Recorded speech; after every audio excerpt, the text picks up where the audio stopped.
Alright, the Nintendo universe has a lot of smart characters. They're video game characters, so being successful business owners with multiple PhDs is considered average. But Luigi? This man is generations ahead of everyone else. For starters, Luigi logic. When your name is paired with the law of correct reasoning, you're doing something right. It was introduced in Mario Luigi Brothership. In the overworld, a Luigi logic prompt will occasionally pop up. Press L and voila, Luigi helps you solve whatever puzzle you're facing or comes up with a solution to a problem. Like right here, Mario needs to press this button to get stickum oil. However, the only way to get it is by going past this pool of sand sharks. So Luigi comes up with the solution. He shows incredible courage by hanging himself off this palm tree, which distracts the sand sharks and allows Mario to get the button. An act of not only intelligence, but also bravery. But we're just getting started. Here, the bros need to get from one cliff to another, but there's no bridge. Now, obviously your boy comes up with a solution. Luigi notices these floating flowers with propellers in the distance, and this gives him an idea. He proceeds to create an entirely new in-game ability. He gets in that one dance pose with Mario, starts spinning really fast, and now they're UFOs. How the hell did Luigi know this would happen? This UFO gimmick ends up being useful for the rest of the game too. It's the first of the bros moves, abilities you can use in the overworld created by Luigi entirely in his head in the matter of seconds. There's another one called Bro Ball. Luigi invented it when he saw that he and Mario needed to go through this pipe, and since they can't fit inside of it, yes, can't fit inside of it, Luigi's idea is to turn into a beach ball, which allows him and Mario to roll through the pipe system. Reminder, Luigi comes up with these abilities, and they just happen. They just exist from the moment of ideation, a sign of a true genius. But Luigi logic isn't just useful in the overworld, it also turns Luigi into a master battle strategist. In Lush Green Sea, during this battle against, wait, is that Victory Bell? Luigi notices these fans in the background, so he gets the idea to grab the boss's tongue, twirl him around like Bowser, and throw him into the tornado being created from the fans. This severely dizzifies,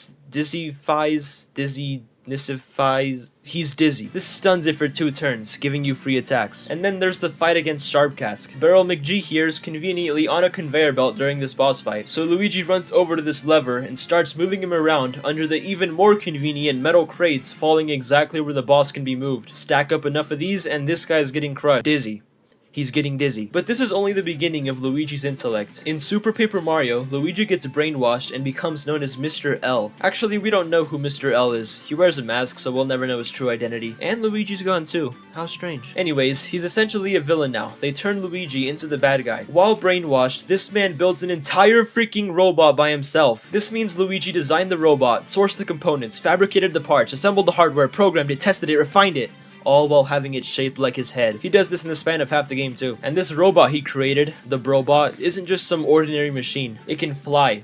In space. And I mean Luigi can control and move it as if it were on Earth under normal gravity conditions. Listen, I'm no physicist, but that does not look like normal movement while in space. This means Luigi broke the laws of physics to create this machine. But you may be wondering, how did we get to space in the first place? Well, it appears that Luigi's robot can also teleport. The screen kinda just rips in half and transitions into the cosmos, but Mr. L specifically says the gravitational laws of space allow Brobot's potential to be fully realized, implying that he meant to end up here. He meant to teleport from Earth to space. It's also worth mentioning that he can easily move the robot downwards while having an active rocket pushing it upwards. This thing is a miraculous, world-changing, physics-breaking invention created entirely by Luigi, and Mario just broke it. But that's fine, Mr. L comes back later in the game with an even better version, Brobot L-Type. Honestly, it's mostly the same, but one thing I'm gonna point out is how the robot now has hands and feet, unattached from the main body, and yet they still function as normal and follow the head when it moves. Plus, Luigi found a way to respawn the hands after shooting them like missiles, essentially creating an infinite component loop. And I mean, yeah, we're in a fictional video game world, but in universe, Luigi still did all this by himself. This right here is probably the peak of Luigi's intelligence, but I'm not done yet. You can't make this video without mentioning Luigi's Mansion, an entire franchise of essentially puzzle games starring Luigi. I mean, Nintendo gives Mario the platformers, the sports games, the party games, but who gets the puzzle genre? It's Luigi. And Toad, but mostly Luigi. Now, I've never actually played a Luigi's Mansion game, but from what I've seen, these games are, in a way, escape rooms, no? You solve puzzles while traversing through this dark enclosed building, trying to make it to the end, trying to get out. Nintendo had this idea for a game, and they gave it to Luigi. He was the one tasked to take on this challenge. And just to be sure, I bought and played Luigi's Mansion 3, and yes, this game gives off serious escape room vibes, but with ghosts present. And this goes without mentioning, Mario is missing. You heard me. This is an educational game starring Luigi where you solve puzzles and recover stolen artifacts to rescue Mario. For what occasion was the Eiffel Tower built? Most people have to guess, but Luigi already knows it's the French World's Fair. And also, he's a doctor. This one's pretty self-explanatory. You'll see articles on some dude named Shigeru Miyamoto saying Dr. Mario isn't a real doctor and shouldn't be trusted. But like, what does this guy know? In the movie, we see that Mario and Luigi share a room in their parents' apartment. First thing you'll notice is the NES, on top of this tennis racket, baseball bat, and dartboard. All very Mario-y stuff. But then look at all these books. Who owns all these books? It's Luigi. It's gotta be. And reading books is synonymous with intelligence. You know who else loved to read? Isaac Newton. You know who else? Albert Einstein. You know who else? Hitler. And even after they moved to the Mushroom Kingdom, the books are still there. Luigi just moved out to this magical foreign land and still feels the need to read. But there's more. In Mario and Luigi Superstar Saga, Princess Peach gets kidnapped. I know, right? And of course the kidnapper is Bowletta.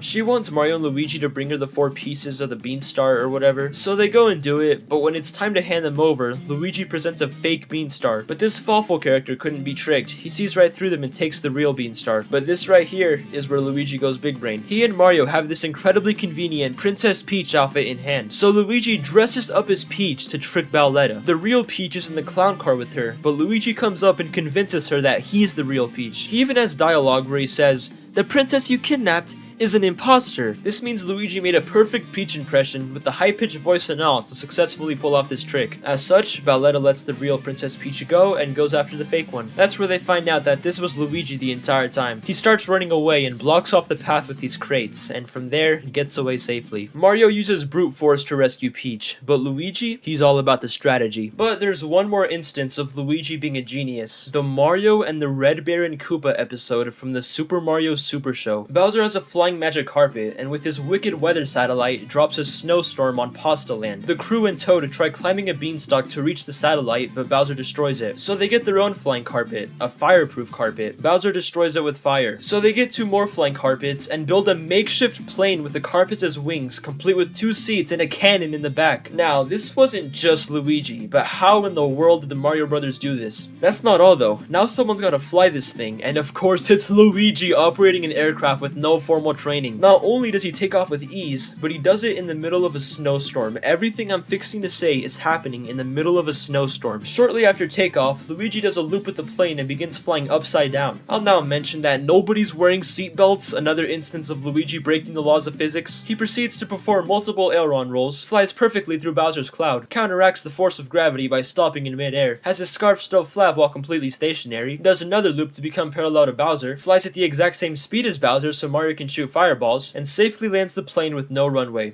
Not only can Luigi fly a plane in poor weather conditions with presumably no experience, but he's also a top 10 pilot in the industry. There's also some other Luigi moments where he wasn't necessarily smart, but rather dominant. Moments that showcase his dominance. Back to the Mario movie, there's this scene where Luigi's getting chased by dry bones in the Darklands. He enters a building and holds off the entire army of dry bones with a door. I mean, there's dozens of dry bones behind him and still manages to overpower them and close the door, and immediately knows how to lock the door so they don't break in. And near the end of the film, you have the final battle in Brooklyn. Peach kicks the star, Mario tries getting it, and Bowser blasts him with fire. But of course, the Chad Luigi is there with the save. Not only does he overpower Bowser's flame, but he does it with a manhole cover.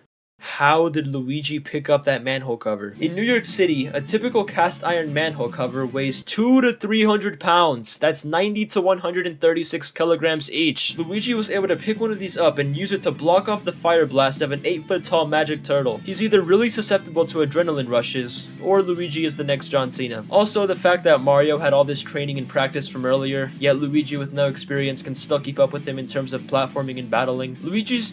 He's just him. He can also win in Mario Party by doing nothing, had his own year, and offers to help you when you're struggling in some 2D games. Also during his own year, caused a $456 million loss for Nintendo. Sony can't stop Nintendo, Microsoft can't stop Nintendo, mobile games can't stop Nintendo, but Luigi can. So that settles it. Luigi is a genius who is also incredibly strong. They make you think he's a shy, timid sibling living under his brother's shadow. Underestimated, forgotten, a piece of filth. So pathetic he makes you wanna. But may Luigi serve as a beacon of inspiration. No matter how much they undervalue you, no matter how little they believe in you, keep going, so that one day you too can break the laws of physics.